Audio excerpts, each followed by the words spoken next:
There is a Giga Berlin factory update. The production line is running again, and it seems that production output has increased significantly. I have never seen that many trucks leaving the factory loaded with new Model Y, says Tobias. So I would see that as good news, possibly. Perhaps demand is also up, and with higher production, of course, costs are going to be lower. Now, it's also possible that Tesla is just trying to catch up with demand that was created during the period of time that Giga Berlin was shut down. So this is not necessarily bullish, but it's certainly good to see that if Tesla needs to have higher production, then at least we know, yeah, for sure, Tesla can increase production quickly in Giga Berlin if needed. But I'm going to keep an eye on that factory and see if these changes are actually permanent or just temporary. We have been seeing celebrities in Cybertrucks, and here is Lady Gaga getting into a Cybertruck, and some news websites are actually making it a story, giving Tesla some free advertising. Tesla has just sent out a new email. The Model Y is more affordable than you think. Take delivery this month and get $1,000 off. It's a bit crazy. Lucid's board has approved a $6 million cash bonus for the company's CEO, Peter Rawlinson. Lucid says this bonus is for Peter's significant contributions to this milestone achievement in relation to the Lucid Gravity SUV unveiling in late 2023. This is on top of the $379 million compensation package in 2022. Farzad is about to buy 10 shares of Lucid stock and sue the company for massively overpaying the CEO.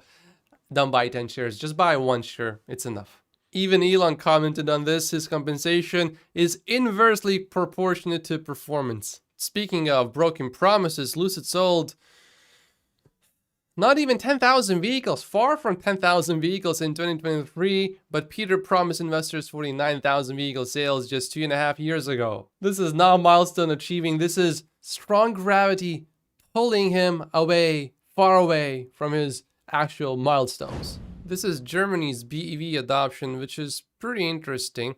Right around here, some EV incentives basically ended, and you can see how that affected the BEV adoption rate. Hybrids actually started taking off after that. South Korea's new policy targets BYD, Tesla Model Y, while favoring Hyundai and Kia. But Tesla has already adjusted the Model Y price to make sure that it is below Korea's new EV policy threshold. The domestic automakers are certainly in a better position there. Mercedes makes an unusual move. Mercedes reportedly tells dealers it's chasing volume by focusing on cheaper gas cars. It's a 180-degree turn from the previous strategy of prioritizing high-end models and EVs. If you remember, in the US, Mercedes earlier had a lot of EV inventory, and they are probably taking that into consideration now. The Ford CEO just said this: if you are looking for the future of the automotive industry, stop looking at FSD and Tesla. Look at Ford Pro. It's got 500,000 subscribers with 50% gross margin, which, by the way, has nothing to do with FSD or